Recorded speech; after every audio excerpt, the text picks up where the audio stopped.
असतो मा सद्गमय तमसो मा ज्योतिर्गमय मृत्योर्मा अमृतं गमय। ओम शांति शांति शांति।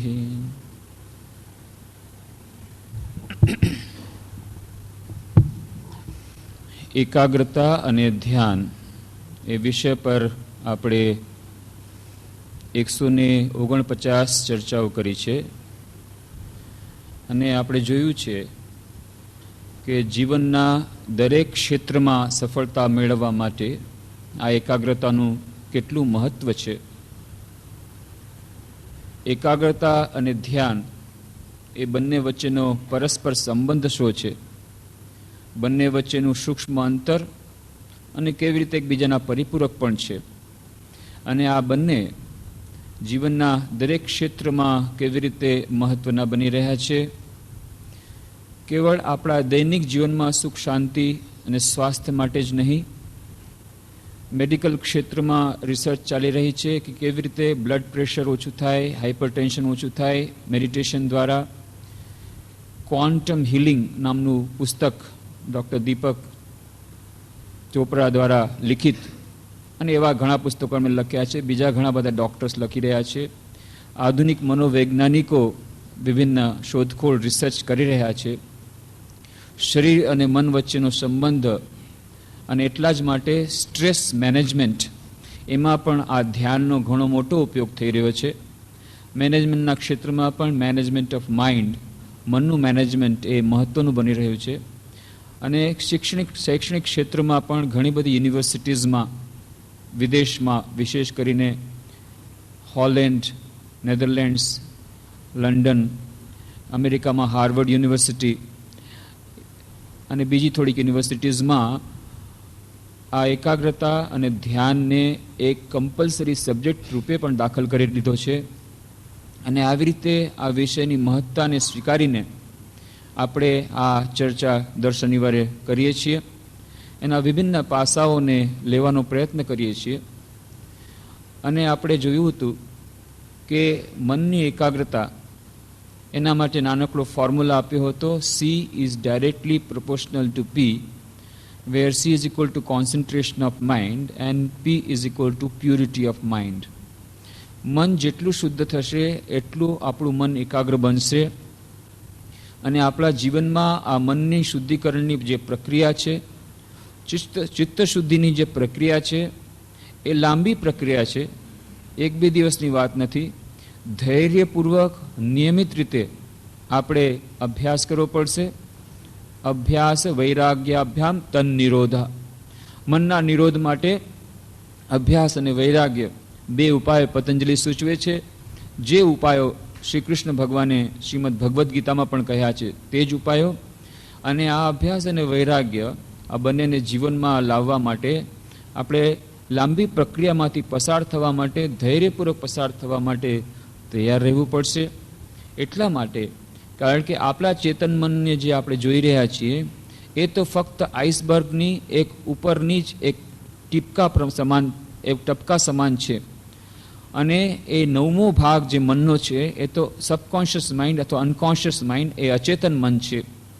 અને એ અચેતન મનમાં પૂર્વજન્મના ઘણા બધા સંસ્કારો રહેલા છે, અને જ્યારે આપણે ધ્યાનનો અભ્યાસ કરવાનો પ્રયત્ન કરીએ છીએ ત્યારે આ બધા સંસ્કારો જાગૃત થાય છે, એને કાઉન્ટરેક્ટ કરવા પડે છે। અને એટલા માટે આ લાંબી પ્રક્રિયામાંથી આપણે પસાર થવા માટે તૈયાર રહેવું પડે, પણ તેનાથી ગભરાવાનું નથી। એટલા માટે સ્વલ્પમ અપ્યસ્ય ધર્મસ્ય ત્રાયતે મહતો ભયાત, જેમ કર્મયોગ માટે શ્રી કૃષ્ણ ભગવાનનું આ સૂત્ર, એવી જ રીતે રાજયોગ માટે પણ આ જ સૂત્ર લાગુ પડે છે કે આપણો થોડોક પણ જો અભ્યાસ મનના નિરોધ માટેનો, આપણો થોડોક પણ અભ્યાસ એકાગ્રતા અને ધ્યાન માટેનો, એ ક્યારેય એળે નહીં જાય।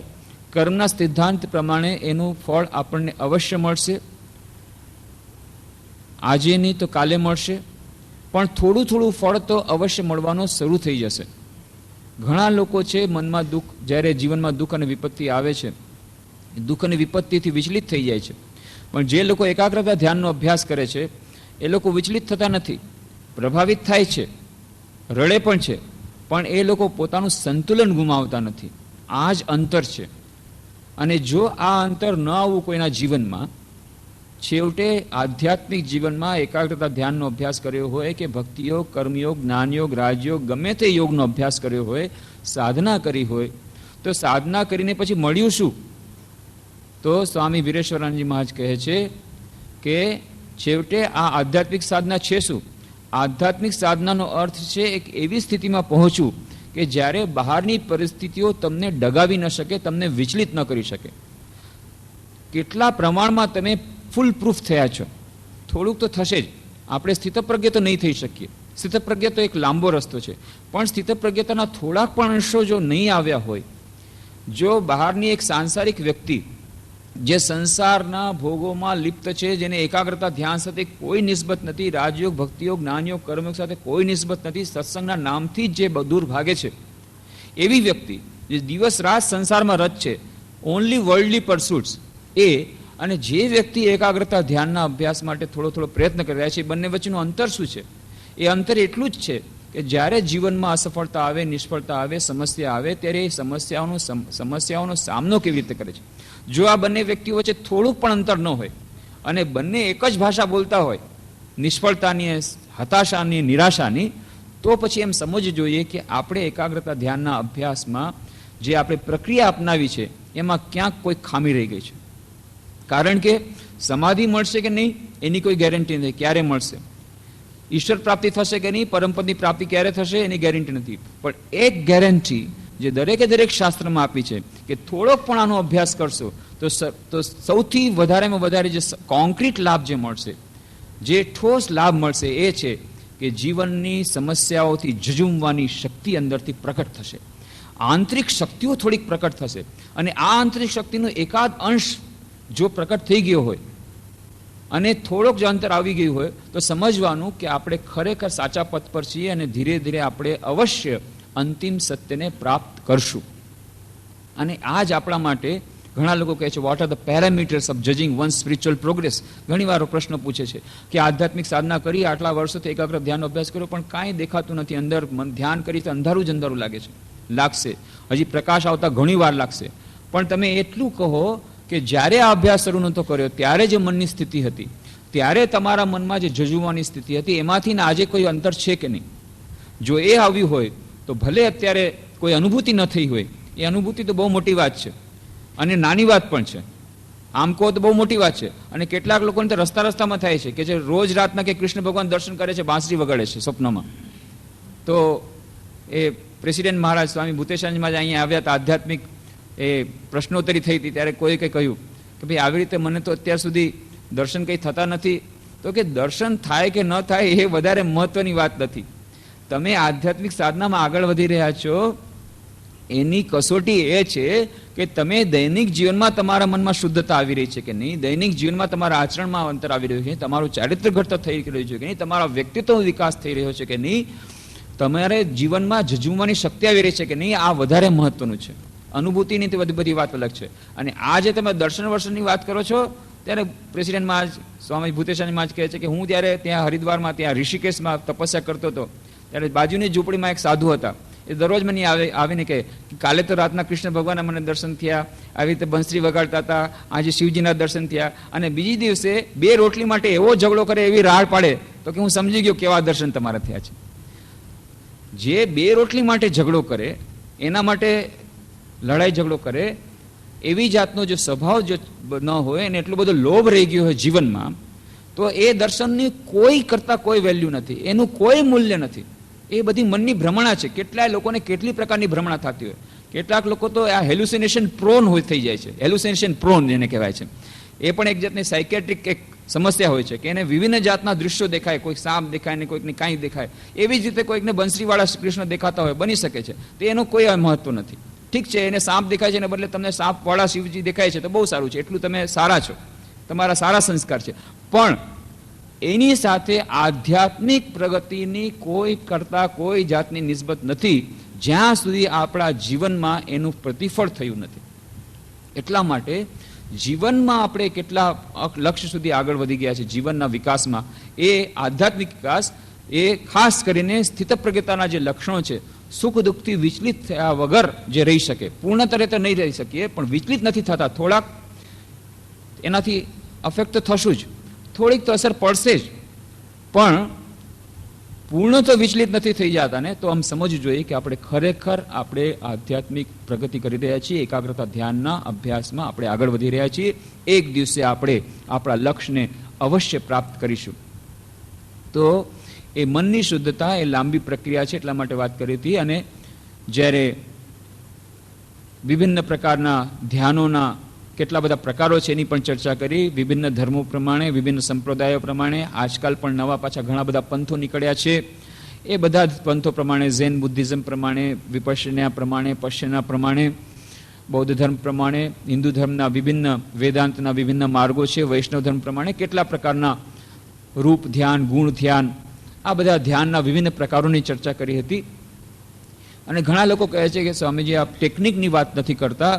તો જાણી કરીને ટેકનિકની વાત એટલા માટે નથી કરતા કે કઠોપનિષદમાં કહ્યું છે અંધે નૈવ નિયમાના યથાંધા. એક આંધળો જો બીજા આંધળાને દોરે તો બંને જઈને કૂવામાં પડે. એટલા માટે રામકૃષ્ણ મઠ મિશનના પ્રણાલી છે કે ફક્ત પ્રેસિડેન્ટ અને વાઇસ પ્રેસિડેન્ટ મહારાજ જે અમારા ખૂબ આગળ વધેલા, આધ્યાત્મિક રીતે જે લોકો ખરેખર ખૂબ આગળ વધેલા છે, એ લોકો જ એકાગ્રતા ધ્યાનનો પ્રેક્ટિકલ એડવાઇસ આપી શકે, વ્યવહારિક એ લોકોને સલાહ આપી શકે, એ લોકો જ મંત્ર દીક્ષા આપી શકે. પણ તેમ છતાં લોકોની ખૂબ ઈચ્છા હતી એકાગ્રતા ધ્યાનની ચર્ચા કરવાની, એટલા માટે કરી રહ્યા છીએ. તો એ એટલા માટે કરી રહ્યા છીએ કે એના જે બીજા બધા ટેકનિક સિવાયના બાકી બધા પેરામીટર્સ, એના સિવાયના બાકી બધા જે વિભિન્ન પ્રકારની ચર્ચાઓ, વિષયોની ચર્ચાઓ એ આપણે કરી શકીએ, એની પ્રાથમિક ભૂમિકાઓની ચર્ચા આપણે કરી શકીએ. પણ જ્યારે ટેકનિકની વાત આવે છે તો ટેકનિક, ધ્યાન કેવી રીતે કરવું, એ તો કોઈક વ્યક્તિગત માર્ગદર્શન લેવું પડે, કોઈ ગુરુનું, પોતપોતાના ગુરુ પાસેથી જે રીતે વ્યક્તિગત માર્ગદર્શન મેળવવું હોય એ જ રીતે ધ્યાનમાં આગળ વધવું જોઈએ. કારણ કે ધ્યાનનો અર્થ છે પોતાના મન સાથે જજુમવું, એમાં અચેતન મન પણ છે. અને એટલા માટે જો ધ્યાનમાં ઊંડા ઉતરવું હોય તો કોઈક વ્યક્તિગત માર્ગદર્શનની અત્યંત આવશ્યકતા હોય છે. અને એટલા માટે એ પોતપોતાના ગુરુ જે કહે છે એ પ્રમાણે ધ્યાન કરવું જોઈએ. પણ જે લોકો હજી ધ્યાન આવી રીતે નથી કર્યું શરૂ, જે લોકોને હજી ગુરુ નથી મળ્યા, એના માટેની થોડીક પ્રાથમિક વાતો એ આપણે કરી શકીએ. તો શ્રી રામકૃષ્ણ જ્યોતના જૂન મહિનાના આ જે અંકમાં, અત્યારે જે અંક પ્રકાશિત થયો છે, ગઈકાલે એને અમે લોકો મોકલ્યો છે પોસ્ટ દ્વારા, તો મળી જશે. એમાં ધ્યાન તેની પદ્ધતિ પુસ્તકના થોડાક અંશો અમે આપી દીધા છે. આની થોડીક ચર્ચા આપણે પહેલાં કરી હતી, પણ તેમ છતાં જ્યારે લોકોને એવી ઈચ્છા છે કે ભાઈ જે લોકોને હજી ગુરુ નથી મળ્યા તો ધ્યાન કેવી રીતે કરવું, એના વિશે પણ થોડીક વાતો આપણે કરી જ છે. પણ તેમ છતાં થોડીક એની ટેકનિક જો મળી જાય તો શરૂઆત માટે, એના પછી તો પોતપોતાના ગુરુ પાસે મેળવવાનું છે. પણ જે લોકો શરૂઆત કરવા માગે છે એના માટેના થોડાક ઇન્સ્ટ્રક્શન્સ બહુ સુંદર રીતે સ્વામી વિવેકાનંદે રાજયોગ પુસ્તકમાં આપ્યા છે. એના થોડા અંશો ધ્યાનની પદ્ધતિમાં પુસ્તકમાં પ્રકાશિત થયા છે. અને એ જ અમે શ્રી રામકૃષ્ણ જ્યોતના જૂન મહિનાના અંકમાં વિવેકવાણી એમાં પ્રકાશિત કર્યું છે. એના થોડા અંશોનું વાંચન હજી કરીશું તો એનાથી ખબર પડશે સ્વામી વિવેકાનંદ ધ્યાન વિશે શું કહેવા માંગે છે. તો સ્વામી વિવેકાનંદ એ ઓથોરિટી છે, કારણ કે પોતે ધ્યાનમાં આગળ વધેલા હતા, ધ્યાન સિદ્ધ હતા, જન્મથી ધ્યાન સિદ્ધ હતા. એમને ધ્યાન ઉપર કહેવાનો અધિકાર છે. એમની જ ભાષામાં આપણે વાત કરીએ તો સ્વામીજી કહે છે, રોજ તમારે ઓછામાં ઓછો 2 વાર તો ધ્યાનનો અભ્યાસ કરવો જ જોઈએ. અને સારામાં સારો સમય સવારનો અને સાંજનો છે. જ્યારે રાત્રિ વીતીને પ્રભાત થાય અને દિવસ આથમીને સંધ્યા થાય ત્યારે પ્રમાણમાં શાંત વાતાવરણ હોય છે. વહેલું પ્રભાત અને સમી સાંજ એ 2 સમય શાંતિથી ભરેલા હોય છે. એ સમયે તમારા શરીરમાં પણ શાંત રહેવાનું એક વલણ આવશે. એ કુદરતી સ્થિતિનો લાભ ઉઠાવવો જોઈએ અને તે વખતે સાધનામાં બેસવું જોઈએ. બહુ મહત્વની એ સલાહ છે. સવાર અને સાંજ આ જ્યારે સંધિ સમય હોય છે ત્યારે વાતાવરણમાં વિભિન્ન વિશિષ્ટ પ્રકારના આધ્યાત્મિક તરંગો હોય છે. શ્રી રામકૃષ્ણ કહેતા મારું મન ત્યારે વિરાટમાં લીન હોય છે. ત્યારે સાધના કરવાથી વધુ પ્રગતિ થાય છે, વધુ જલ્દી મન શાંત થઈ શકે છે, વધુ સારો લાભ મળી શકે છે. આમ તો ગમે ત્યારે કરી શકાય, કે નાઇટ ડ્યુટી હોય તો શું કરે? સવારના ત્યારે તો એમને હોસ્પિટલમાં કામ હોય અથવા બીજા કોઈ શિફ્ટ ડ્યુટીમાં હોય, ઇન્ડસ્ટ્રીમાં હોય, તો ન બની શકે તો અલગ વાત છે, પણ જ્યાં સુધી બની શકે ત્યાં સુધી. પણ કેટલાક લોકો એમ બહાનું આપે છે કે સવારના જે ઊંઘ આવે છે એટલી મીઠી નીંદર ક્યારેય નથી આવતી. આ એ બહાનું નહીં ચાલે. શિફ્ટ ડ્યુટી હોય, કર્તવ્ય કર્મ હોય તો અલગ વાત છે, પણ કેટલાક લોકો કહે છે કે બાકી આખી રાતમાં જેટલી સરસ ઊંઘ નથી આવતી, સવારના જે પરોઢિયામાં જે ઊંઘ હોય છે એવી મીઠી નીંદર ક્યારે નથી આવતી. તો એ વાત સાચી છે, પણ એ મીઠી નીંદરનો પણ ત્યાગ કરવો પડશે. કેમ? બ્રાહ્મ મુહૂર્તમાં એક વિશિષ્ટ પ્રકારના આંદોલન હોય છે અને એનો લાભ ઉઠાવવો જોઈએ. બની શકે ત્યાં સુધી બ્રાહ્મ મુહૂર્તમાં સાધના કરવાથી ધ્યાનમાં ખૂબ જલ્દીથી પ્રગતિ થાય છે. સ્વામી વિવેકાનંદ બેલુમઠમાં હતા, એમણે નિયમ બનાવ્યો હતો, સવારના 4 વાગ્યામાં બધાય સંન્યાસીઓ, બ્રહ્મચારીઓ જેટલા છે, અંતેવાસીઓ બધાય મંદિરમાં આવશે. ત્યારે જૂનું મંદિર હતું, નવું મંદિર નહોતું બન્યું. એ જૂના મંદિરમાં બેસવાનું, સ્વામીજી પોતે આસન પર બેસશે અને બધાયને ત્યારે ધ્યાનમાં બેસવાનું, અને જ્યાં સુધી સ્વામીજી ઉઠે નહીં ત્યાં સુધી કોઈ ઉઠવાનું નહીં. અને સ્વામીજી ધ્યાન એટલે મિનિમમ 2 કલાક, એટલે 2 કલાક સુધી બધાને બેસવાનું, ધ્યાન કરવાનું, સવારના 4 થી 6 કમ્પલસરી. કદાચ કોઈ ન આવી શકે સવારના, તો પછી એને તે દિવસે ત્યાંથી બેલુર મઠમાંથી ભિક્ષા નહીં મળે, આવો નિયમ કરવામાં આવ્યો. સ્વામી વિવેકાનંદ નિયમ તો કર્યો કે બધાને આવવાનું. હવે આમાં એમના તો ગુરુભાઈ પણ હતા, એ લોકો તો ધ્યાન સિદ્ધ હતા, એ લોકોને આવી રીતે સવારના ઉઠીને ધ્યાન કરવું એ કોઈ જરૂરી નહોતું. પણ આ તો બીજા લોકો બ્રહ્મચારીઓને પણ શિક્ષા દેવા માટે કે મોટા જો કરશે તો એ લોકોને પાલન કરવાની ઈચ્છા થશે, નહીં તો કહેશે કે જ્યારે આ લોકો પણ અત્યારે પોતાની ઈચ્છા પ્રમાણે ધ્યાન કરે છે, હું ઈચ્છા પ્રમાણે ધ્યાન કરું. તો એ શરૂઆતમાં મનને રાખવા માટે નિયમિત જીવન એ અત્યંત મહત્વનું છે. જે આપણે પહેલા વાત કરી હતી, રૂટીન બહુ જ મહત્વની વાત છે એ મનને નિગ્રહ કરવા માટે. તો સ્વામી વિવેકાનંદ એવો નિયમ કર્યો. તો એમાં એમના ગુરુભાઈ હતા સ્વામી અદ્ભુતાનંદજી, નામ જ અદ્ભુત હતા એટલે જ એમનું નામ અદ્ભુતાનંદજી રાખ્યું. અદ્ભુતાનંદજી જ્યાં નિયમ કરવામાં આવ્યો તો બીજે દિવસે સવારના પોટલું લઈ અને ગેટની બહાર નીકળી હતા. અરે ક્યાં જાય છે, ક્યાં જાય છે? સ્વામીજી કહ્યું, ભાઈ તમે આ વિદેશથી પાછા ફર્યા છો, નવા નવા નિયમ બધા બનાવો છો, આ મને નહીં પરવડે. મારું મને એવું નથી થઈ ગયું કે તમે બધા કીધું બસ ઘંટી વગાડી અને ધ્યાન કરવાનું શરૂ કીધું એટલે સધરું થઈ ગયું. એ આ બધા નિયમ મને નહીં પાલવે. સ્વામીજી અચ્છા ભાઈ તારા માટે નથી, તું આવી જા. પણ પછી તો એ બહાર જ રહેતા હતા. સ્વામી અદ્ભુતાનંદજી લાટુમાળા તો ધ્યાન સિદ્ધ હતા, અને એ જ્યારે ધ્યાનમાં હતા તો તમારે 2 કલાક પછી પાછું બંધ કરવું પડે, એ બંધ ન થાય એનું. તો ત્યાં કલકત્તામાં ચિત્તપુર રોડ ઉપર એ તો એમનું કંઈ નક્કી નહીં, ગમે ત્યારે બેલુમઠમાં તો રહેતા નહોતા કે ના ભાઈ મને તમારા નિયમ વગર નહીં પરવડે, એટલે બહાર નીકળી ગયા હતા. તો ચિત્તપુર સ્ટેશન પર ત્યાં એક ટ્રેન ઊભી હતી. એ ટ્રેનના એક ડબ્બામાં જોયું કે ભાઈ ક્યાંય જગ્યા સારી નથી, પણ ટ્રેનના ડબ્બામાં બેસીને ધ્યાન કરવા બેસી ગયા. ટ્રેનમાં ધ્યાન કરવા એ ધ્યાન લાગી ગયું. ક્યારે એન્જિન આવ્યું, એ ડબ્બાને ઉપાડી અને બીજે ક્યાંય કેટલી દૂર સ્ટેશન પર વયું ગયું. પછી ધ્યાનમાંથી જુએ છે તો બીજે ક્યાંક આવી ગયા છે, કેટલી દૂર. એટલે પછી પાછા ધ્યાનમાં બેઠા કે ક્યારેક ને ક્યારેક તો એન્જિન પાછું લાગશે અને પાછું ચિત્તપુર જશે, ત્યારે પાછા જશું. એવી રીતે ગંગાને કાંઠે ધ્યાન કરી રહ્યા છે. પોટલીમાં ચણા અને બધું રાખતા, આખો દિવસ બીજું કંઈ ખાવાનું નહીં, થોડાક ચણા ભીજાવેલા ચણા રાખતા હતા. ત્યાં ગંગાનું મોજું આવ્યું, ચણાની પોટલી ઉપાડીને લઈ ગયું, પોટલી ગાયબ. જોઈએ તો પોટલી ગાયબ, કે જવા દો આજે ખાવાનું નથી નસીબમાં. પાછા ધ્યાનમાં લલિત થઈ ગયા. થોડીક વાર પછી પાછી ગંગાની લહેરો આવી, પાછી પોટલી ત્યાં મૂકી ગઈ અને પાછી લહેરો વહી ગઈ. આશ્ચર્ય. તો એ ઉતાર ચડાવ આવે છે, જ્વાર ભાટ એને કહે છે. પાછી પોટલી આવી ગઈ, પછી ખાધું, પાછા ધ્યાનમાં. એકવાર એક નાવ તે જોઈ, તે ત્યાં નાવ હતી, એ નાવમાં બેસી ગયા, બીજું કાંઈ નહીં પણ નાવમાં બેસી ગયા. ક્યારે આ નાવ પાછી પોતાની મેળે ચાલવા માંડી ગઈ, ગંગાને કેટલે દૂર પહોંચી ગઈ, ત્યારે જોઈને પાછી એક કિનારે લાગી, ત્યારે પાછા ઉતરી ગયા બીજા કિનારે, ત્યાંથી પાછા ચાલીને પાછા આ કિનારે આવ્યા. એટલે એમનું બધું અદ્ભુત જ હતું ખાતું આખું. એ અદ્ભુતાનંદજી તો એ તો નીકળી ગયા. બાકી બધા તો છે. એમાં સ્વામી એક દિવસે સ્વામી પ્રેમાનંદજી મહારાજ, બાબુરામ મહારાજ, એમને આવતા મોડું થઈ ગયું, ત્યાં એ ના આવી શકે સવારના. એટલે પછી સ્વામી વિવેકાનંદ બોલાવ્યા કે જો ભાઈ આ નિયમ આપણે કર્યા છે, આપણે પોતે નિયમનું પાલન નહીં કરતા, બ્રહ્મચારીઓ ગઈકાલે જોઈન કર્યા છે, એ લોકો કેમ કરશે? એટલે સ્વામી પ્રેમાનંદજી તો ગળગળા થઈ ગયા, કે છે ભાઈ મારી ભૂલ થઈ ગઈ છે, હવે તમારે મને જે સજા કરવી એ તો કરો, મારી ભૂલ થઈ ગઈ. જ્યાં આ વાત સાંભળી કે તમારે જે સજા કરવી એ કરો, સ્વામીજીના આંખમાંથી આંસુ નીકળી ગયા, જોરથી ભેટી પડ્યા. બાબુરામ, તું આવી વાત કરે છે? તું જેને ઠાકુર આટલા પ્રેમ કરતા હતા, આટલું શુદ્ધ હૃદય, હું તને સજા આપી શકું?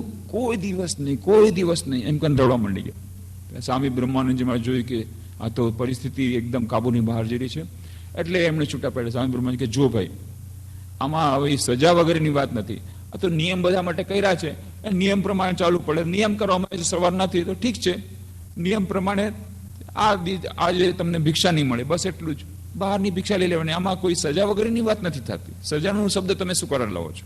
એ એક બહુ ટચિંગ શબ્દ છે. તો એવી રીતે એમને શાંત પાડ્યા. હવે પ્રેમાનંદજી મહારાજ તો પછી ત્યારે ભિક્ષા માટે નીકળી ગયા, કારણ કે બેલું મઠમાં તો પ્રસાદ મળશે નહીં, એટલે એ ભિક્ષા માટે નીકળ્યા. સ્વામી વિવેકાનંદ એ કેવી રીતે જોઈ શકે મારો પોતાના ગુરુભાઈ એ ભિક્ષા નહીં લે, હું કોઈ ક્યાં મોઢે ખાવશે? એ પણ કલકત્તા નીકળી ગયા, એ પોતે પણ તે ભિક્ષા કરવા નીકળી ગયા. પણ આવી રીતે એમણે લીડરશિપ ક્વોલિટીની વાત કરી છે કે પોતે વધારે કરશો તેમ તમને પોતાને વધુ ફાયદો થશે. આખરે તમને જણાશે, અત્યારે નહીં. સ્વામીજીને ખબર છે કે આપણા મનમાં અત્યારે શું વિચાર થાય છે? બીજાના સુખ શાંતિની ચર્ચા હું શું કરું? મારે મારું કરવું કે બીજાનું કરવું? એનાથી મને શું લાભ? એટલા માટે સ્વામીજી આપણા મનને સમજે છે, એટલે કહે છે તમને આખરે સમજાશે, ભલે અત્યારે નહીં સમજાય, આખરે સમજાશે કે આપણને પોતાને તંદુરસ્ત બનાવવાનો સહેલામાં સહેલો રસ્તો બીજા નિરોગી રહે એવી ભાવના સેવવાનો છે, અને પોતાની જાતને સુખી કરવાનો સહેલામાં સહેલો રસ્તો બીજાઓ સુખી થાય એ જોવાનો છે. એ કર્યા પછી જેઓ ઈશ્વરમાં માનતા હોય તેમણે પ્રાર્થના કરવી. સૌથી પહેલા તો બધાના કલ્યાણ માટે પ્રાર્થના કરવી. બધાના કલ્યાણ માટે પ્રાર્થના કરવાથી એક સાયકોલોજીકલ ઇફેક્ટ થાય છે.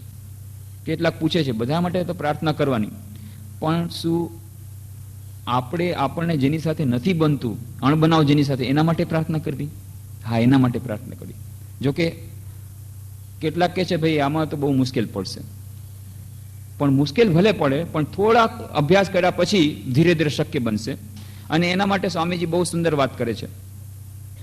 Bless the man when they revile you, think how much good they are doing to you by obliterating your rascal ego. આ જૂન મહિનાના અંકમાં સંપાદક લેખમાં લખ્યું છે, નિંદે ચાહે સંસાર. કોઈ નિંદા કરે ત્યારે શું કરવાનું? જે આપણી નિંદા કરતા હોય એના માટે પ્રાર્થના કરવાની. એનાથી ખૂબ ફાયદો થાય છે. એક માણસ ત્યાં નાવમાં જતો, તે ઇન્સિડન્ટ પણ એમાં આપેલું છે કે કેટલાક માણસો હોય છે, એ લોકોને બહુ મજા આવે. કોઈ ધાર્મિક માણસ હોય તો એ લોકોને ચીડવાની એટલી મજા આવે. એમાં જો તિલક કર્યું હોય, ટપકું કર્યું હોય, ચોટલી હોય તો મજા જ આવી જાય એકદમ. એની ચોટલી પકડીને મજા કરે, ખૂબ મજા આવે એ લોકોને. ખાસ કરીને ધર્મ તરફ ઢળ્યા હોય અને જે લોકો સો કોલ્ડ પ્રેક્ટિકલ લોકો હોય, સાંસારિક લોકો હોય, એ લોકોને ઠેકડી ઉડાડવાની મજા આવે. અને એ લોકો જો વધારે સંખ્યામાં અને આ એકલા હોય તો હજી વધારે મજા આવે. તો આવી રીતે નાવમાં જઈ રહ્યા હતા બાકી બધા સંસારીઓ. વચમાં એક ભાઈ ભગત ખૂબ ઉડાડવાની શરૂ કરી. આ ભાઈ ચૂપચાપ બેઠા છે. હવે ખૂબ વધારે જ્યારે લોકો ઠેકડી ઉડાડવાની શરૂ કરી, છેવટે ભગવાનથી ન રહેવાયું. ભગવાને દર્શન દીધા ભક્તને કે ભાઈ તું ચૂપચાપ બેઠો છે, મારાથી હવે સહન નથી થતું, તારાથી સહન થાય છે, મારાથી તારી ઠેકડી હવે સહન નથી થતી. તું બોલ, તું કે હમણાં ને હમણાં નાવ પલટાવી દઉં, આ બધાને ડૂબાડી દઉં અને તને બચાવી લો. બોલ, નાવ પલટાવી દઉં? ભગવાન પૂછે છે ભક્તને. ભગવાન કહે છે, ભક્ત કહે છે, ભગવાન જો તમારે પલટાવવી જોઈએ તો નાવને નહીં પલટાવો, તો એની બુદ્ધિને પલટાવી દો. કે આ બિચારા મસ્કરી કરે છે કારણ કે એની બુદ્ધિ ભ્રષ્ટ થઈ ગઈ છે. એને ખબર નથી શું કહી રહ્યા છે, શું બોલી રહ્યા છે, એને ભાન નથી. બુદ્ધિ ભ્રષ્ટ થઈ ગઈ છે, એને બુદ્ધિને પલટાવી દો તો બધું પ્રોબ્લેમ સોલ્વ થઈ જાય. આખી નાવ પલટાવવાની શું જરૂર છે? બુદ્ધિ પલટાવી દો. તો એ જે ભક્ત એવી રીતે વાત કરે, જે લોકો નિંદા કરે છે, નિંદે ચાહે સંસાર. સ્વામી વિવેકાનંદ, રામકૃષ્ણદેવ બેઠા હતા. સ્વામી વિવેકાનંદ ત્યારે નરેન્દ્રનાથ દત્ત કોલેજના વિદ્યાર્થી, બીજા બધા વિદ્યાર્થીઓ છે, અને શ્રી રામકૃષ્ણ પૂછે છે, અચ્છા નરેન, તને એક વાત પૂછું. જો માન લ્યો સંસારી લોકો તો હંમેશા એ લોકોની આદત જ હોય કે કેટલાક લોકો જો ભગવાન નામ લે, ધ્યાનનો અભ્યાસ કરે કે આવી રીતે આધ્યાત્મિક સાધના કરે તો એ લોકોની બુશ ઠેકડી ઉડાડે. જો તારી કોઈ ઠેકડી ઉડાડશે તો તું શું કરીશ? કે હું તો એમ સમજીશ કૂતરા ભસભસ કરે છે. અરે એટલે દૂર નહીં. હાથી ચલે બાजार में, कुत्ता भोके हजार, साधुन को दुर्भाव नहीं, निंदे चाहे संसार. નિંદે ચાહે છે. સંસાર ભલે નિંદા કરે, સાધુની કાંઈ વાત નથી. સાધુ જે જણ હોય, જે સારા જણ હોય, એ લોકોને એનાથી કોઈ અસર નથી પડતી. એ સમજે કે હવે હાથી જ્યારે જાય ત્યારે કૂતરા ભસભસ કરે, કૂતરાની આદત જ ભસભસ કરવાની, હાથી એની જબ જુએ પણ નહીં. તો નરેન્દ્રનાથ કે હું એમ કરું, શ્રી રામ કે છે અરે એટલે દૂર સુધી, એટલે દૂર, એકદમ કૂતરા નહીં માનવાના એ લોકોને, મજાકમાં કહે છે. તો સ્વામી વિવેકાનંદ કહે છે કે જે લોકો તમારી નિંદા કરે છે, તમને ગાળ આપે છે, તો એ લોકો શું કરી રહ્યા છે? એ લોકો તમારો મહાન ઉપકાર કરી રહ્યા છે. Bless the man when they revile you. Think how much good they are doing to you by obliterating your rascal ego. દરેકે દરેક મનુષ્યની અંદર એક રાસ્કલ છે, બેઠેલો છે. જેમ આત્મા છે દરેક મનુષ્યની અંદર, એવી જ રીતે એક બીજો એક રાસ્કલ પણ બેઠેલો છે. એ રાસ્કલ છે ઈગો, અહંકાર. એ અહંકાર આપણને હંમેશા આધ્યાત્મિક પ્રગતિમાં રોકે છે. જાણતા નથી હું કોણ છું, આ જે અહંકાર. એ અહંકાર જ્યાં સુધી રહેશે ત્યાં સુધી તમે ઈશ્વરને શરણાગત નહીં થઈ શકો. હું વળી ઈશ્વરને શરણાગત થઉં? અરે ઈશ્વરમાં માનતો જ નથી, વળી શરણાગતિની વાત ક્યાંથી આવી? ઈશ્વરનું પહેલા અસ્તિત્વ તો તમે સિદ્ધ કરો, પુરાવો તો આપો. આવી રીતે એ અહંકાર, અને એ કોણ છે મને કહેવા વાળો, હું એની પાસે ઇન્સ્ટ્રક્શન લેવા શું જાઉં? અરે હું કોણ છું એને એ કોણ છે? આવી રીતે જે હું, આ અહંકાર, એ આપણી આધ્યાત્મિક સાધનામાં સૌથી મોટું બાધક તત્વ છે. આ જ અજ્ઞાનનો શ્રી રામકૃષ્ણ કહે છે આમી આમાર મોરીલે ઘૂચીબે જંજાલ. હું અને મારું આ જે દૂર થઈ ગયું તો પછી આત્મદર્શન કરવામાં બીજું કંઈ બાકી રહેતું નથી. કારણ કે આત્મા તો છે જ, એ તો સ્વયં પ્રકાશમાન છે. એની જ્યોતિથી તો બાકી બધું પ્રકાશમાન થાય છે. ન તત્ર સૂર્યો ભાતિ ન ચંદ્ર તારકમ નિમા વિદ્યુત ભાંતિ કુતોયમ અગ્નિ. તો કહે છે કે એ ત્યાં તો અગ્નિની શું પ્રકાશમાન થાય? એના જ તસ્ય ભાષા સર્વવિધામ વિભાતિ. એની જ્યોતિથી તો તારે તર બાકી બધી જ્યોતિ પ્રગટે છે. તો એ જે પ્રકાશ એ તો વિરાજમાન છે જ, પણ આ પડદો, આમી આમાર મોરીલે ઘૂસી બેજા, હું અને મારું આનો પડદો છે. આ જે અહંકાર રૂપી પડદો, અજ્ઞાનનો પડદો નથી દૂર થયો ત્યાં સુધી જ આત્મદર્શન નથી થયું. તો આ અહંકારનો પડદો દૂર કરવામાં તમને સામેવાળી વ્યક્તિ સહાયરૂપ થઈ રહી છે.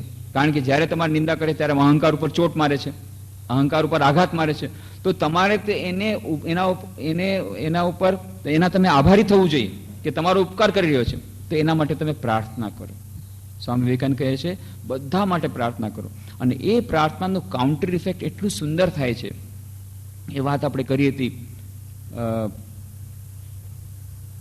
The in tune with the infinite, Ralph Waldo ટ્વાઇનની પુસ્તક છે. એમાં એ ઇન્સિડન્ટ આપેલું હતું કે બે બહેનો હતી, મોટી બહેનને રિમેટિઝમ થઈ ગયું, પગમાં રિમેટિઝમ થઈ ગયું. તો એને કારણે ચાલી ના શકે, ખૂબ તકલીફ થાય, ઘણા ડૉક્ટર્સને બતાવ્યા, કોઈ પણ રીતે ઠીક નથી થતું. છેવટે એક વાતની બીમારી થઈ ગઈ. છેવટે એક સાયકોલોજિસ્ટ પાસે ગયા. સાયકોલોજિસ્ટે બધી સાયકોએનાલિસિસ કરી અને પછી જોયું કે હા, પ્રોબ્લેમ શું છે, સમસ્યા શું છે કે એના મનમાં ગાંઠ બંધાઈ ગઈ છે. એ ગાંઠ આ પગની ગાંઠ બની ગઈ છે અને એ મનની ગાંઠ છે એની બેન સાથેનો ઝઘડો. દૂર એની સાથે નોણ બનાવો. તો કહે છે કે જુઓ આ સમસ્યા છે, તમે જો તમારે આ વાતના દર્દમાંથી દૂર થવું, તમારે વાતનો દર્દ દૂર કરવો હોય તો તમારી બેનને માફ કરી દો. મારી બેનને માફ કરી દો? કદાપી નહીં, એ ક્યારે નહીં બને. તો બસ તો કે ઠીક છે, તમારું આ વાત પણ ક્યારે દૂર નહીં થાય. પાછી વહી ગઈ. ફરી પાછા ઘણા બધા ઉપચાર કર્યા, ક્યાંય ઠીક નથી થતું. ફરી પાછા સાયકોલોજિસ્ટ પાસે આવી કે મેં તો તમે પહેલેથી કીધું, તમારા માટે એક જ ઇલાજ છે, તમારી બેનને માફ કરી દો, હૃદય માફ કરી દો. ગમે તેમ કરીને ખૂબ કમ અને ભગવાન પાસે પ્રાર્થના કરી. આશ્ચર્ય, જ્યાં એણે પોતાની બેન માટે ખરા રીતે પ્રાર્થના કરવાનો પ્રયત્ન કર્યો એના કલ્યાણ માટે, બીજે દિવસે એની બેન હાજર. જે બેન કોઈ દિવસ કીધું તારા ઘરનું પાણી નહીં પૂરું, તારા ઘરમાં પગ નહીં મૂકું, એ જ બેન સામેથી હાજર. અને પછી બંને બહેનો ભેટી પડી અને પાછો પ્રેમ શરૂ થઈ ગયો. આનો અહંકાર પણ દૂર, આનો પણ અહંકાર દૂર, અને થોડાક દિવસમાં આનું રિમેટિઝમ ગાયબ. આ ઇન્સિડન્ટ ત્યાં કોટ કરેલો છે, સાચી બનેલી ઘટના. તો કહેવાય તો જે શરીર અને મનનો જે બંનેનો સંબંધ પણ બતાવ્યો છે. અને આ જે સ્વામી વિવેકાનંદ અહીંયા અત્યંત મહત્વપૂર્ણ એક ઇન્સ્ટ્રક્શન આપે છે કે બધા માટે પ્રાર્થના કરો. એ પ્રાર્થના કરવાથી શરૂઆતમાં ધ્યાનમાં જે વિભિન્ન પ્રકારની ગ્રંથિઓ બંધાઈ ગઈ છે, ઘૃણાના વિચારો છે, દ્વેષના વિચારો છે, ક્રોધના વિચારો છે, ઘણા બધા વિચારો, કેટલી બધી વ્યક્તિઓ વિશેના કેટલા બધા જાતના વિચારો એ અંદરમાં પડેલા છે. બધા માટે પ્રાર્થના કરવાથી ઇન જનરલ, જો સ્પેસિફિક પ્રાર્થના ન કરી શકો કે ભાઈ આણે મારા માટે કટુ વચન કીધું છે તો એના માટે વિશેષ પ્રાર્થના કરું, કદાચ જો અત્યારે તમારા માટે શક્ય ન હોય તો તો એટલું તો કરવાનું કે બધાએ હે ભગવાન બધાનું કલ્યાણ થયું -0. આપણે જ્યારે કરીએ છીએ પ્રાર્થના તો કરીએ તો છીએ હે ભગવાન બધાનું કલ્યાણ થયું -100, આ સિવાય બાકી બધાનું કલ્યાણ કરજે. એનું તો હું અકલ્યાણ માટે હું તાંત્રિક વિધિ કરું છું, ગમે તે મને મારે ખતમ કરવો છે, એનું તો મારે અકલ્યાણ જ કરવું છે.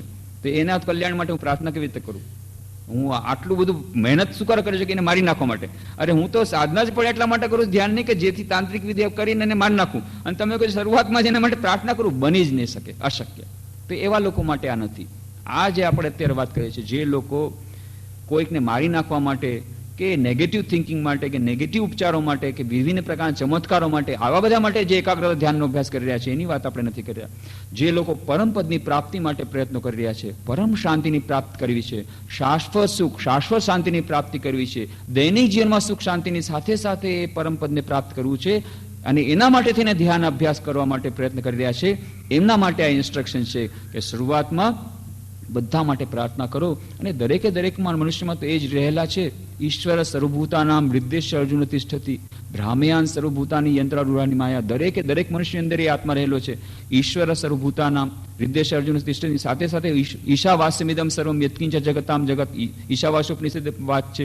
સર્વમ ખલ્વિદમ બ્રહ્મ, દરેક જગ્યાએ એ જ બ્રહ્મ છે. દરેકે દરેક મનુષ્યમાં ઈશ્વર છે. તો પછી એ બધાના અંદર રહેલા ઈશ્વરને આપણે પ્રાર્થના કરશું તો એનાથી આપણા ધ્યાન માટેની તૈયારી થશે. બીજી ઘણી બધી વાતો એ રહી ગઈ કે બીજા પહેલો પાઠ શું રીતે કરવો, પોતાને CID ઓફિસર તરીકે કેવી રીતે પોતાના મનને વોચ કરવું, એની પણ વાત સ્વામીજી કહે છે. દલીલોમાં ન જવું, ફક્ત સેલ્ફ રિલાઇઝ સોલ જે લોકોએ લખી એ લોકોએ પુસ્તકો એવા જ પુસ્તકો વાંચવા, એ બધી પણ વાત હતી.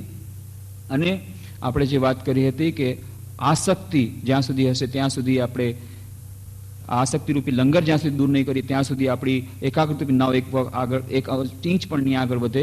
તો એ આસક્તિ કેવી રીતે દૂર કરવી એની પણ ચર્ચા આજે રહી ગઈ. અને પછી એ આસક્તિ કેવી રીતે દૂર થઈ શકે એના વિભિન્ન ઉપાયો, તો એ બધી ચર્ચા આજે નહીં કરી શકીએ.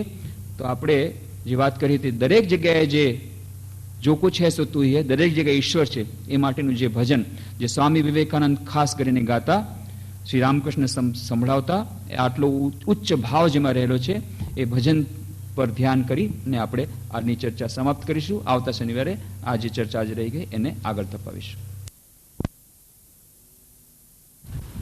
ઓમ અસતો મા સદ્ગમય તમસો મા જ્યોતિર્ગમય મૃત્યોર્મા અમૃતમ ગમય. ઓમ શાંતિ શાંતિ શાંતિ.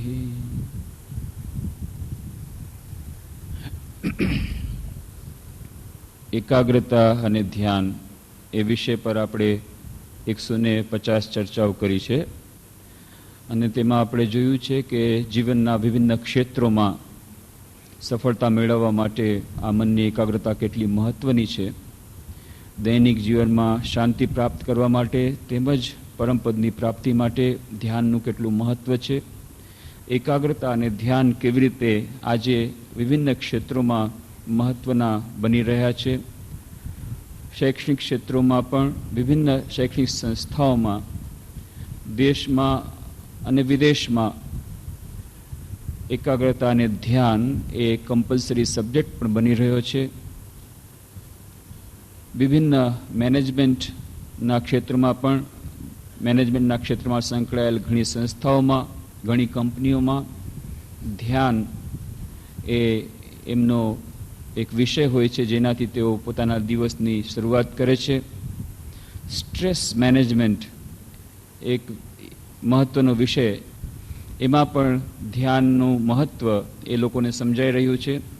સ્ટ્રેસ, મનમાં જે સ્ટ્રેસની ઉત્પત્તિ થાય, જે દબાણ પડે છે મન પર, માનસિક દબાણ, એ જ્યારે એક સીમાને લાંઘી જાય ત્યારે એને સ્ટ્રેસ કહે છે. અને માનસિક આઘાતો મન પર લાગે ત્યારે સ્ટ્રેસ જ્યારે વધી જાય, એ સ્ટ્રેસથી પછી ઘણી બધી જાતના માનસિક અને શારીરિક રોગો લાગુ પડે છે. વિશેષ કરીને જે એક્ઝિક્યુટિવ્સ, જે લોકો કંપનીમાં ઊંચા હોદ્દા પર છે, તેમને આ સ્ટ્રેસ વધુ લાગુ પડે છે, એમના પર વધારે દબાણ હોય છે માનસિક, અને તેને કારણે આ સ્ટ્રેસ મેનેજમેન્ટ મહત્વનું બની રહ્યું છે. સાધારણ રીતે આપણા દેહમાં જે રક્તનો ચાપ હોય છે એમાંનું 20% રક્ત એ ચાપ એનું પ્રેશર હોય છે બ્રેઇનમાં, આપણા મગજમાં જે લોહી વહે છે, રક્ત વહે છે, એ સમસ્ત લોહીનું 20% વહે છે.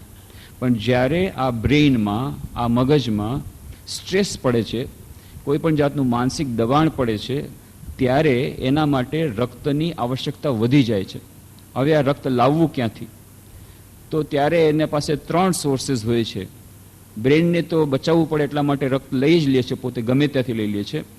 એ રક્ત કાં તો લે છે પેટમાંથી, જઠરમાંથી, અથવા તો હૃદયમાંથી, હાર્ટમાંથી, અથવા તો બીજા કોઈ ભાગમાંથી.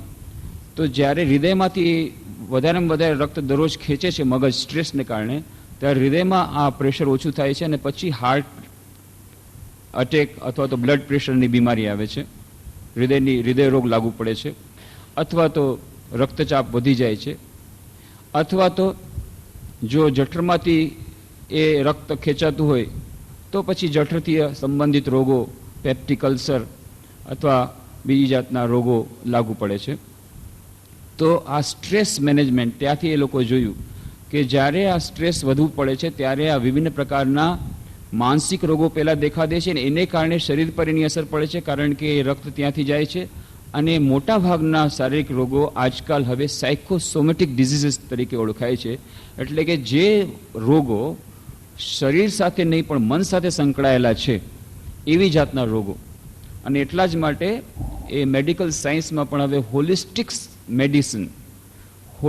મેડિકલ સાયન્સ એવી જાતનો એક નવો વિષય ઉતર્યો છે કે જ્યાં તેઓ ફક્ત શરીરને દવા દેવાથી, શરીરને દવા દઈને સારું કરવાનું નહીં, પણ સાથે સાથે મનને પણ સારું કરવું જોઈએ. એક હોલિસ્ટિક એપ્રોચ, એક કમ્પ્લીટ એપ્રોચ, એક આખો સમસ્ત શરીર અને મન બંનેને સાંકળી લઈને એવી જાતની દવાની પદ્ધતિ, સારવારની પદ્ધતિ એ લોકો શોધી રહ્યા છે. આવી રીતે વિભિન્ન પ્રકારના એક્સપેરિમેન્ટ્સ, પ્રયોગો ચાલી રહ્યા છે મેડિકલ સાયન્સમાં. મેનેજમેન્ટના ક્ષેત્રે એનું એપ્લિકેશન કેવી થઈ શકે એના માટેના એક્સપેરિમેન્ટ્સ વિભિન્ન કંપનીઓમાં ચાલી રહ્યા છે. યોગ અને ધ્યાન એ એક અત્યંત મહત્વનો વિષય પ્રયોગ માટે તેમજ એપ્લિકેશન માટે બની રહ્યો છે દેશ અને વિદેશમાં. અને આપણે કહ્યું હતું કે ફક્ત આ શારીરિક અને માનસિક રોગોથી જ દૂર કરવા માટે જ ફક્ત નહીં, ફક્ત માનસિક શાંતિ પ્રાપ્ત કરવા માટે જ નહીં, ફક્ત બ્લડ પ્રેશર ઓછું કરવા માટે જ નહીં, પણ આપણે જે ધ્યાનનો અભ્યાસ કરી રહ્યા છીએ એનો એક મુખ્ય ઉદ્દેશ છે પરમપદની પ્રાપ્તિ, પરમ શાંતિની પ્રાપ્તિ. પણ સાથે સાથે આ જે લાભો છે એ આપણને આડકતરી રીતે મળશે જ, બંને પ્રકારના લાભો મળશે. પણ એ માટે એ ધ્યાનનો અભ્યાસ કરવા માટે આપણે ધૈર્યપૂર્વક આગળ વધવું પડશે. નૈરંતર સત્કાર્યો સેવિતો દૃઢભૂમિ સતુ દીર્ઘકાલેન. પતંજલિ યોગસૂત્રમાં કહે છે, મહર્ષિ પતંજલિ એ કંઈ મૂર્ખ નહોતા, સાવ બેવકૂફ નહોતા. એમણે પોતે મહાન એક્સપેરિમેન્ટ્સ કર્યા હતા. એ મહાન મહર્ષિ પતંજલિ જેવા પતંજલિ કહે છે સતુ દીર્ઘકાલેન, દીર્ઘકાળ સુધી એનો અભ્યાસ કરવો પડશે એ પરમપદની પ્રાપ્તિ માટે. અને આજકાલના 2-4 દિવસ અથવા 2-4 કલાક સુધી ફક્ત ધ્યાન કરી લીધા પછી તરત જ કહેવા માંડે છે કે મને ઇન્સ્ટન્ટ સમાધિ મળી ગઈ છે ને તમને પણ હું અપાવી શકું છું, તમને પણ અપાવી શકું છું. એ ત્યાં સુધીના પણ એ લોકો કહે છે. સતુ દીર્ઘકાલીન, દીર્ઘકાળ સુધી એ બધી વાહિયાત વાત છે.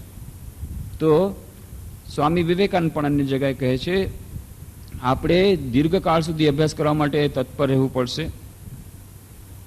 કલાકો સુધી, દિવસો સુધી, વર્ષો સુધી, જન્મો સુધી તૈયાર રહેવું પડશે. પણ તે ગભરાવાનું નથી, ધૈર્યપૂર્વક આગળ વધવું પડશે. પણ હા, એટલી વાત છે, we shall move inch by inch, we shall conquer the ground inch by inch. આ યુદ્ધભૂમિમાં આપણે ઇંચ તસું કરીને આગળ વધશું, પણ દૃઢ નિશ્ચય કરીને આગળ અવશ્ય વધશું. આપણે પાછું નથી જવાનું, આપણે પોતાને રોકવાનું નથી, ક્યાંય રૂકી જવાનું નથી, ચાલતા અટકી જવાનું નથી, આગળ વધતા રહેવાનું છે. કેમ? કારણ કે સ્વલ્પમપ્યસ ધર્મસ્ય ત્રાયતે મહત્વભયાત. એક નાનકડો સરખો પણ જે પ્રયત્ન એ ક્યારેય વિફળ જતો નથી, એનું ફળ ક્યારે ને ક્યારે મળશે. એટલા માટે આપણે દીર્ઘકાળની અભ્યાસ માટેની તૈયારી રાખીએ. અભ્યાસ વૈરાગ્યાભ્યમ તન નિરોધ. તો તો એ નિરોધ માટે, મનના નિરોધ માટે, મનની એકાગ્રતા માટે, ધ્યાનમાં આગળ વધવા માટે આ બે ઉપાયો જે કહ્યા, જે ઉપાયો પતંજલિ કહે છે એ જ ઉપાયો ગીતામાં શ્રી કૃષ્ણ ભગવાને કહ્યા. અભ્યાસ એને તું કૌંતેય વૈરાગ્ય ચ ગૃહ્યતે. અને અભ્યાસની વાત આપણે કરી કે એ નિયમિત અભ્યાસ કરવો પડશે. અને સાથે સાથે વૈરાગ્ય એટલે આપણે કહ્યું હતું અનાસક્તિ. એ અનાસક્તિની વિશેષ ચર્ચા આપણે હજી નથી કરી, એ કરશું સમય મળશે ત્યારે. પણ આ બે મુખ્ય ઉપાયો કયા. ધ્યાનના વિભિન્ન પ્રકારોની આપણે વાત કરી. જૈન ધર્મ પ્રમાણે, બૌદ્ધ ધર્મ પ્રમાણે વિપશ્યના, જૈન ધર્મ પ્રમાણે પશ્યના, સેઝન વિધિ જાપાનમાં જે કે છે. અને એવી જ રીતે આપણા હિન્દુ શાસ્ત્રો પ્રમાણે ગુણ ધ્યાન, રૂપ ધ્યાન, નિરાકાર નિર્ગુણ નિરાકારનું ધ્યાન કે સગુણ સાકારનું ધ્યાન, આ વિભિન્ન પ્રકારના ધ્યાનોની આપણે ચર્ચા કરી હતી. લીલા ચિંતન, આ વિભિન્ન પ્રકારના ધ્યાનોની આપણે ચર્ચા કરી હતી. અને આપણે કહ્યું હતું કે જે લોકો ધ્યાનનો ઊંડો અભ્યાસ કરવા માગે છે તે લોકોએ વ્યક્તિગત રીતે કોઈ પાસેથી ધ્યાન શીખવું પડે અને પોતાના સદગુરુ પાસેથી વ્યક્તિગત રીતે જે માર્ગદર્શન મેળવવી હોય એ જ પ્રમાણે ધ્યાનના માર્ગમાં આગળ વધવું હિતાવહ છે. અને એકવાર સદગુરુ પાસેથી ચકાસણી કરીને સદગુરુ કરવા જોઈએ. અને એકવાર સદગુરુ મળી ગયા પછી જે પ્રમાણે સદગુરુ કહે છે એ પ્રમાણે જ, એમાં જરાય મિનમેક કર્યા વગર એ પ્રમાણે ધ્યાનનો અભ્યાસ કરવો પડશે અને ચારે તરફ ફાંફા મારવા બંધ કરવા પડશે.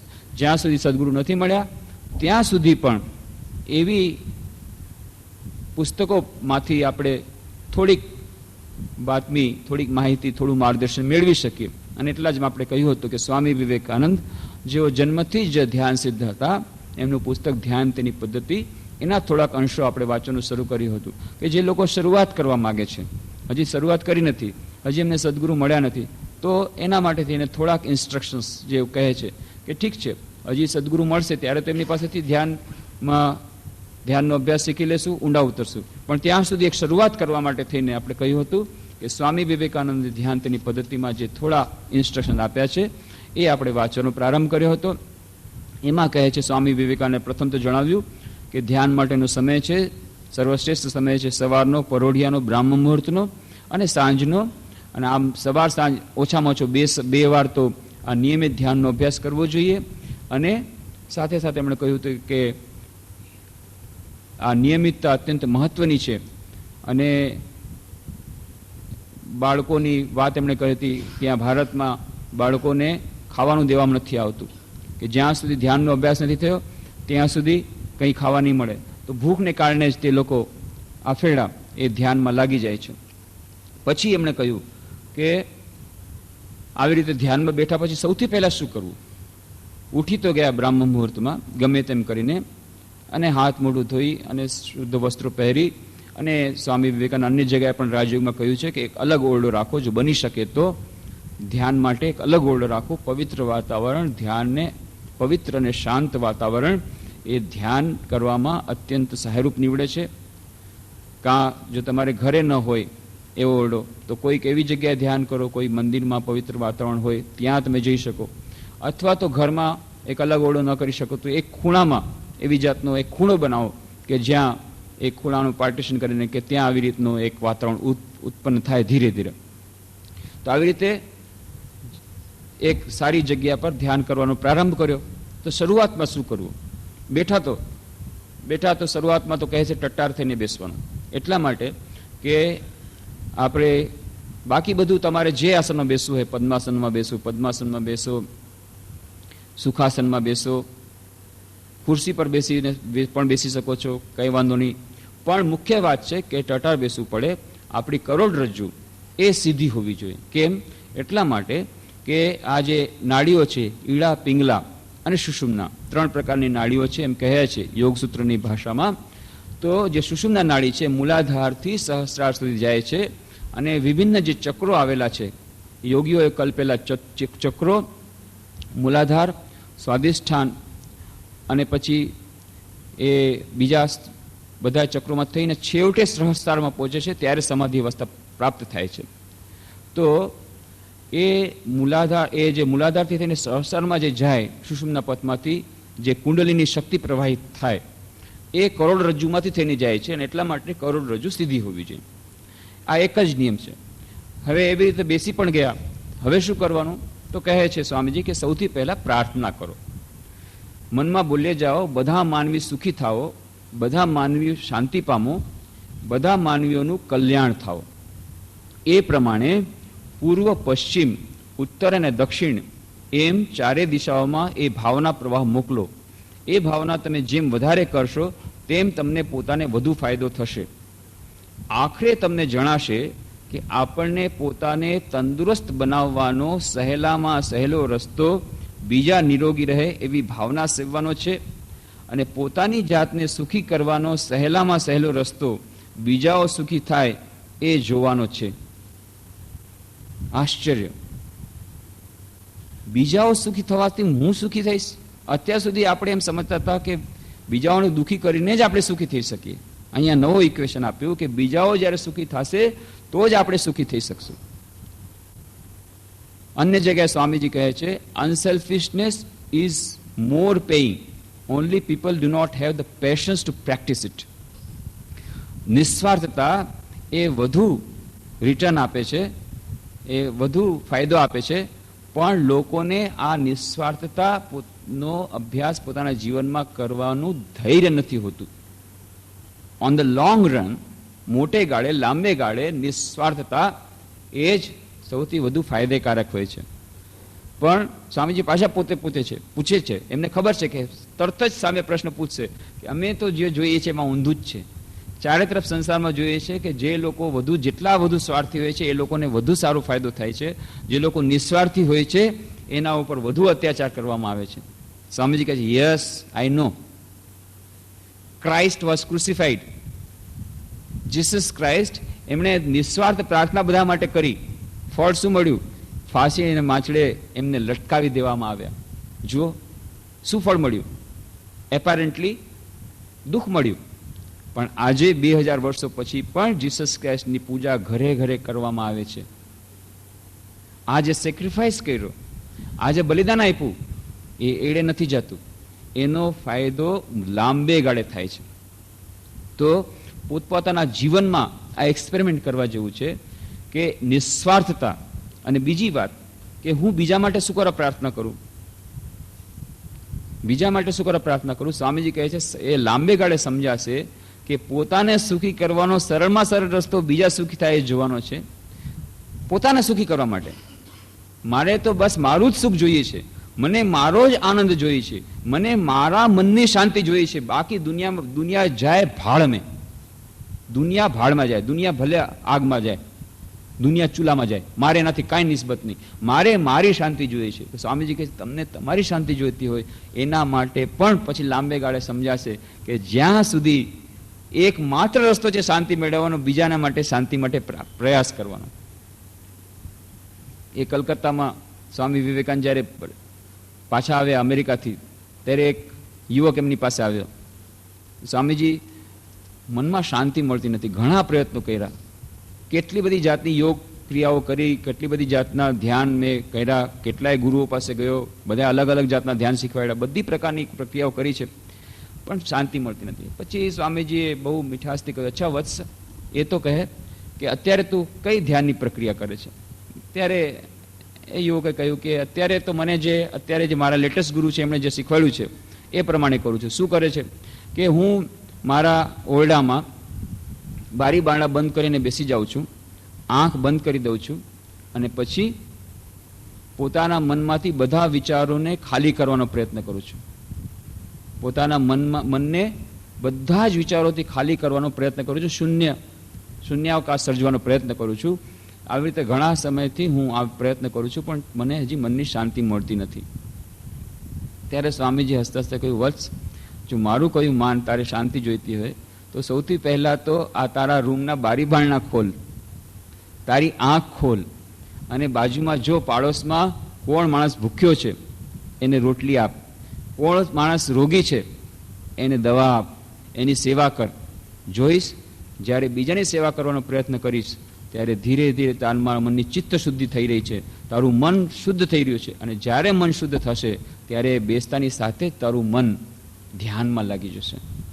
અત્યારે આ મન ચક્કર વક્કર ફરે છે, ચંચળ છે, એટલા માટે કે મન અશુદ્ધ છે, એટલા માટે ચિત્તશુદ્ધિ માટે પહેલા સેવા કરવાની આવશ્યકતા છે.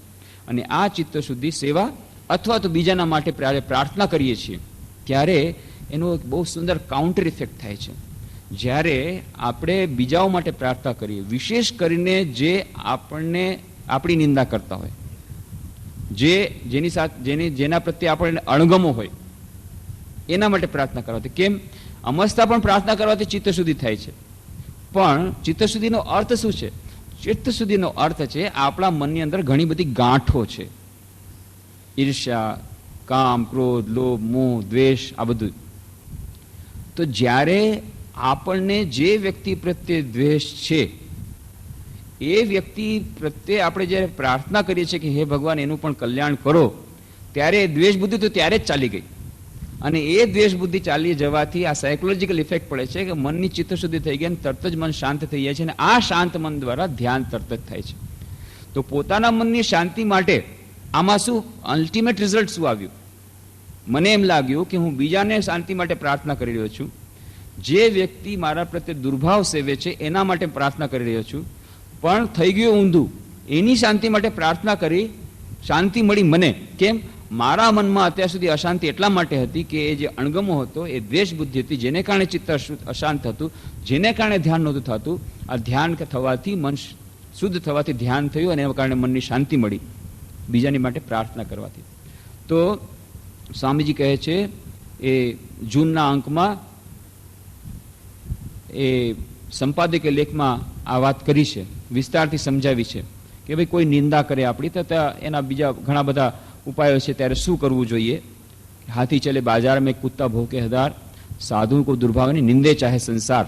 સ્વામી વિવેકાનંદ હસતા હસતા રામકૃષ્ણદેવને કહે છે. ત્યારે નિંદે ચાહે સંસાર એ સંપાદક લેખનું હેડિંગ છે કે જ્યારે સંસાર નિંદા કરે, સંસારીઓ નિંદા કરે, એ લોકોને ન ગમે. એ લોકો કહે છે આ ઇમ્પ્રેક્ટિકલ છે, બહુ વધારે વેદ્યાપણું કરે છે. જે જરા નાનપણથી જે લોકો, ખાસ કરીને બાળપણથી જે લોકો આધ્યાત્મિક લાઈનમાં જતા હોય, એ લોકો પ્રત્યે એ લોકોને જરાક આશ્ચર્ય પણ થાય, અણગમો પણ થાય, ઠીકડી ઉડાડવાની પણ ઈચ્છા થાય કે આ લ્યો નવા આવ્યા બધા વૃદ્ધાવસ્થામાં જે કામ કરવાનું છે એ અત્યારથી કરે છે. પણ એને ખબર નથી કે કોણ છેવટે અલ્ટિમેટલી કે અંતમાં કોણ વધારે બુદ્ધિમાન છે. એ તો પછી જ્યારે બહુ છેલ્લે ખબર પડે છે, જ્યારે એકદમ જવાનો સમય આવે છે અને ત્યારે કહે છે હે મૃત્યુ દેવતા 1 મિનિટ મને આપો, અત્યાર સુધી મેં બીજાને ઠેકડી ઉડાવી, ભગવાનનું નામ લીધું નહીં, હવે મને 1 સેકન્ડ આપો. તો યમરાજ કહે છે કે અહીંયા તો બધું કેલ્ક્યુલેટેડ હોય છે, હવે 1 સેકન્ડ પણ નહીં મળે. ત્યારે પસ્તાવો થાય છે. પણ અબ પસ્તાવા હોત ક્યાં જબ ચીડિયા ચૂક ગઈ ખેત. ત્યારે જ્યારે પક્ષીએ બધું ચણી લીધા દાણા, એના પછી કોઈ ફાયદો થતો નથી. જે લોકો બુદ્ધિમાન હોય છે એ લોકો રાઈના દાણા વેરાઈ ગયા પોટલીના, એની પહેલાં જ એ મન જ્યારે હજી બાંધેલું છે, નાનપણથી જે લોકો આ ધ્યાન એકાગ્રતાનો અભ્યાસ કરે છે, બીજા ગમે એટલા લોકો કહે કે તમે ઇમ્પ્રેક્ટિકલ છો, તમે બરાબર વ્યવહારિક જ્ઞાન તમને નથી, એ બધું કહે તો સાંભળી લે છે, બલકે એના માટે પ્રાર્થના કરે છે. તો નિંદે ચાહે સંસાર એ લેખમાં બધી વાત કરી છે. તો બીજા માટે પ્રાર્થના કરવાથી શું ફાયદો થાય છે? તો કહે છે સ્વામીજી કે આવી રીતે તંદુરસ્ત બનાવવાનો સહેલામાં સહેલો રસ્તો છે બીજા તંદુરસ્ત બને એ જોવાનું, શાંતિ મેળવવાનો સહેલામાં સહેલો રસ્તો છે, સુખી બનવાનો સહેલામાં સહેલો રસ્તો છે બીજા સુખી બને જોવાનું. એ હજી આપણને ગળે નહીં ઉતરે. આના ઉપર આપણે ધ્યાન કરવું પડશે, ધીરે ધીરે એના ઉપર ચિંતન કરવું પડશે કે આ વિચિત્ર વાત છે કે બીજાને સુખી કરવાથી હું સુખી થઈશ. પણ એક્સપેરિમેન્ટ કરીને આપણે જોઈશું તો ધીરે ધીરે આપણને ખબર પડશે કે સ્વામીજી કેમ આમ કહે છે.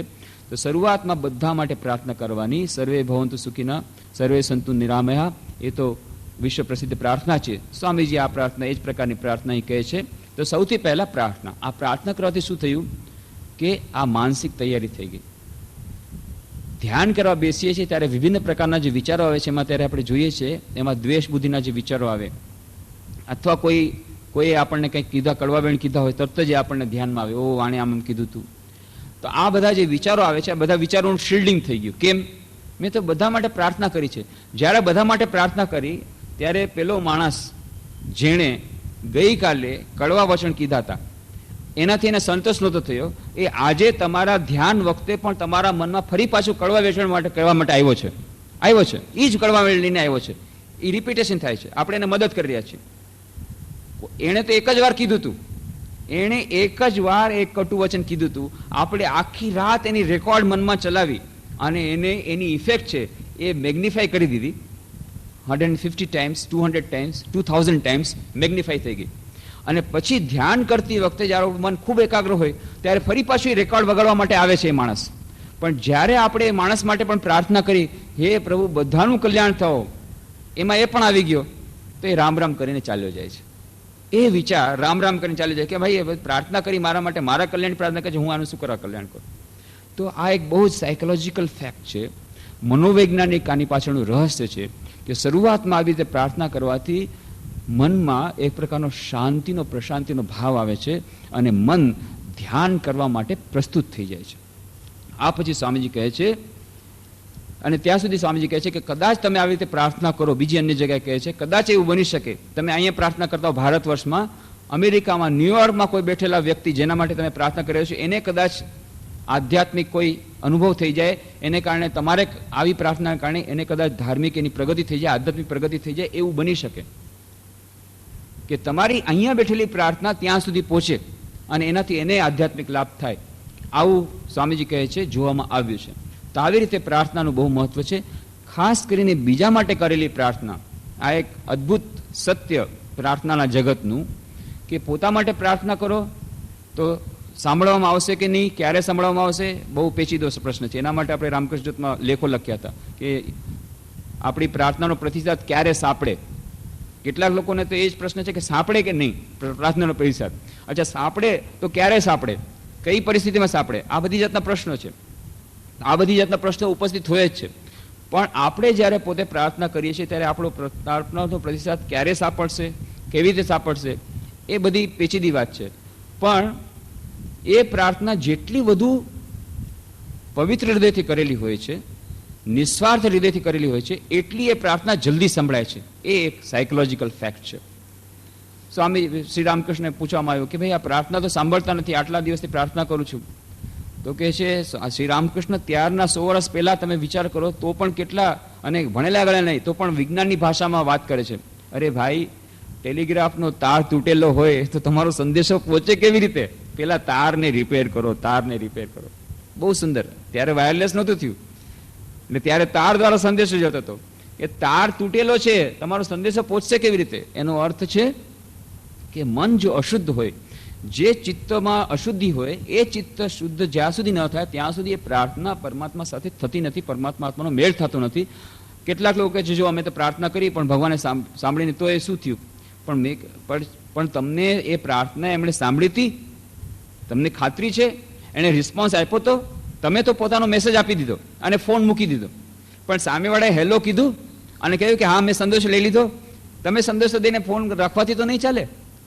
સામેવાળાએ સંદેશો રિસીવ કર્યો કે નહીં એ વધારે મહત્વનું છે. એવી રીતે તમે તો પ્રાર્થના કરી કે મેં તો પ્રાર્થના કરી, કાંઈ ફળ નથી. પણ પ્રાર્થના કરી ત્યારે સામે રિસીવર કોઈ હતું કે નહીં? તાર, ટેલિગ્રાફનો તાર જ તૂટેલો હોય તો તમારો સંદેશો તો ગયો જ નથી. પછી તો ભગવાનને દોષ દઈને ફાયદો નથી. તો મુખ્ય વાત છે એ સંદેશો ત્યારે પહોંચે કે જ્યારે ટેલિગ્રાફનો તાર તૂટેલો ન હોય, મન પવિત્ર હોય તો જ એ પહોંચે. પણ આ એક અદ્ભુત એક પ્રાર્થનાના જગતનું સત્ય છે કે જ્યારે આપણે પોતાના માટે પ્રાર્થના કરીએ છીએ ત્યારે કેટલીક વાર પ્રાર્થના જવાબ મળે છે, ક્યારેક નથી મળતો, ક્યારેક જલ્દી મળે, ક્યારેક મોડેથી મળે, ક્યારેક મળે જ નહીં. આવી બધી જાતના વિચિત્ર અનુભવ. પણ બીજા કોઈ માટે તમે પ્રાર્થના કરીને જુઓ, અદ્ભુત, એ પ્રાર્થનાનું ફળ જલ્દીથી મળે છે, અચૂક મળે છે. કોઈક બીજા માટે કરેલી પ્રાર્થના નિસ્વાર્થ ભાવે એનું ફળ અચૂક મળે છે. આ એક અદ્ભુત એક સાયકોલોજીકલ ફેક્ટ છે, મનોવૈજ્ઞાનિક એનું રહસ્ય છે. એટલે સ્વામી વિવેકાનંદ કહે છે કદાચ એવું બની શકે તમે અહીંયા બેઠા બેઠા કોઈના માટે પ્રાર્થના કરતા હો, ન્યુયોર્કમાં એ વ્યક્તિ બેઠેલો છે, એને આધ્યાત્મિક એનું કલ્યાણ થાય એવું બની શકે છે. એટલા માટે શરૂઆતમાં કહે છે ધ્યાનમાં બધા માટે પ્રાર્થનાથી શરૂઆત કરવાની, અને પછી કહે છે એ કર્યા પછી જેઓ ઈશ્વરમાં માનતા હોય તેમણે પ્રાર્થના કરવી, નહીં કે પૈસા માટે કે આરોગ્ય માટે કે સ્વર્ગ માટે, પણ જ્ઞાન અને પ્રકાશ માટે પ્રાર્થના કરવી. તે સિવાયની બીજી પ્રાર્થનાઓ સ્વાર્થવાળી હોય છે. પણ આપણને સ્વાર્થવાળી પ્રાર્થનામાં જ મજા આવે છે. મોટા ભાગના લોકો જે પ્રાર્થના કરે છે એ પ્રાર્થનાનું તમે એનું આખું કન્ટેન્ટ્સ જુઓ, એની આખું જુઓ કે એમાં કયા કયા વિષય છે તો પ્રાર્થનાના, એનું એનાલિસિસ કરો, વિશ્લેષણ કરો. જેટલા લોકો પ્રાર્થના કરે છે, મોટા ભાગના લોકોની પ્રાર્થના યાચના હોય છે, ભીખ માગવાવાળી. હે ભગવાન, હવે મારુતિ 1000 આવી ગઈ પણ આ નવું મોડેલ મારે આવ્યું છે, એ મને મેળવી દે, એમાં નંબર લાગતો નથી, મેળવી દે. મારે આ એની આ એર ટિકિટ મેળવી દે, મને આ બંગલો એક થયો પણ આ મને ગમતો નહીં, નવા મોડલનું મને બંગલો બનાવી દે, કે બાળક થતું નથી બાળક આપી દે. આવી રીતે વિભિન્ન પ્રકારની પ્રાર્થનાઓ એ મોટાભાગની આપણી પ્રાર્થનાઓ યાચના હોય છે. આ ફર્સ્ટ સ્ટેજ, ઠીક છે, એમાં કાંઈ વાંધો નહીં. આર્તો જિજ્ઞાસુ અર્થાથી જ્ઞાની છે ભરતર્ષભ. ભગવાને કહ્યું 4 પ્રકારના ભક્તો હોય છે. તો આર્તો સૌથી પહેલા છે આર્ત, એને દુઃખી છે એટલા માટે ભગવાન પાસે છે. મોટા ભાગના લોકો આવી જ રીતે જ આવે છે. દુઃખ મેં સુમિરન સબ કરે સુખ મેં કરે ન કોઈ, જો સુખ મેં સુમિરન કરે તો દુઃખ કાહે કો. એ સાંભળ્યા પછી પણ મોટા ભાગના લોકો એકદમ દેખાશે નહીં. શું વાત છે કે બહુ બિઝી છે, બહુ વ્યસ્ત છીએ. ભાઈ કમસે કમ અઠવાડિયે એકવાર આવતા જાઓ સત્સંગમાં. અરે સ્વામીજી બહુ ઈચ્છા થાય છે, શું કરીએ, પણ આ બસ આટલું પતી જાય પછી અમારે તો દરરોજ આવવાનું છે, અઠવાડિયાનું શું છે દરરોજ, પણ એ ખ્યાલ થતું નથી. તો હજી સુધી એક નિયમ રાખ્યો છે કે ભાઈ બેસતા વર્ષના દિવસે પહેલા આશ્રમમાં જઈને પ્રણામ કર્યા કે બહુ સારું, તમે આટલું તો કરો છો. કેટલાક લોકો એટલું નથી કરતા, વર્ષમાં એક વાર નથી આવતા, તો બહુ સારું તમે આટલો નિયમ રાખ્યો છે. ક્યારેક ક્યારેક એ નિયમે ભંગ થઈ જાય છે, પણ અચાનક પાછું જોવામાં આવે છે કે 3-4 વર્ષ પછી પાછા ભાઈ દરરોજ સવાર અને સાંજ મંદિરમાં આવે છે. શું વાત શું છે? બહુ તકલીફ. 4 વર્ષનો બાબો છે, ડોક્ટર કીધું બચવાની કોઈ આશા નથી, હવે ભગવાન સિવાય કોઈ આરો નથી. એટલા માટે સવાર સાંજ બંને ટાઈમ એકદમ નિયમિત થઈ ગયા છે, કાંઈ કેવું નથી પડતું. થોડાક દિવસ પછી સ્વામીજી હા ભગવાને શું કૃપા કરી, મિરેકલસ રિકવરી. બાળક બચી બહુ સરસ કે હવે ભાઈ આ દુઃખ મેં સુમિરન સબ કરે, આ તમે સાંભળ્યું છે ને, એટલે હવેથી રેગ્યુલર ના, હવે તો બરાબર રેગ્યુલર, હવે નહીં, હવે આપણે નથી. ફરી પાછા થોડાક દિવસ બાળકના જન્મ થયા, એ બાળક બચી ગયા, એના પછી પણ આવવાનું. વળી પાછા થોડાક દિવસ પછી પાછું ક્યાં ગાયબ થઈ ગયા. શું થાય કે આ નવી ઓફિસ ખોલી છે, બ્રાન્ચ ખોલી છે મુંબઈમાં, નથી ટાઈમ મળતો. વળી પાછા 3-4 વર્ષ પછી, 3-4 વર્ષ કાંઈ દેખાણ નહીં, કાંઈ, વળી પાછા હાજર. સ્વામીજી બસ હવે તો ભગવાન જ બચાવે. શું થઈ ગયું? પત્ની હોસ્પિટલમાં છે, હવે તો ભગવાન બચાવે. ફરી પાછા નિયમિત થઈ ગયા. તો આ મોટા ભાગની આપણી કહાણી છે કે જ્યારે દુઃખ પડે છે ત્યારે ભગવાનનું સ્મરણ થાય છે, બાકી બધી જગ્યાએ ભૂલી જાય છે. એ બહુ સુંદર એક વાર્તા છે. ક્રિશ્ચિયન ફાધર પાસે એક માણસ આવ્યો, ફાધર પ્લીઝ હેલ્પ મી. શું પ્રોબ્લેમ છે? અનએમ્પ્લોયમેન્ટ પ્રોબ્લેમ, નોકરી નથી મળતી, પૈસા નથી, રોજગાર નથી, કંઈક કરો ફાધર, પ્લીઝ હેલ્પ મી. અચ્છા ભાઈ ઠીક છે, તો એક કામ કર, જા ચર્ચમાં જા, ભગવાનને પ્રાર્થના કર, and you must offer something. એટલે why, how can I offer? I don't have anything in the pocket, how can I offer? ઠીક છે, ઓકે.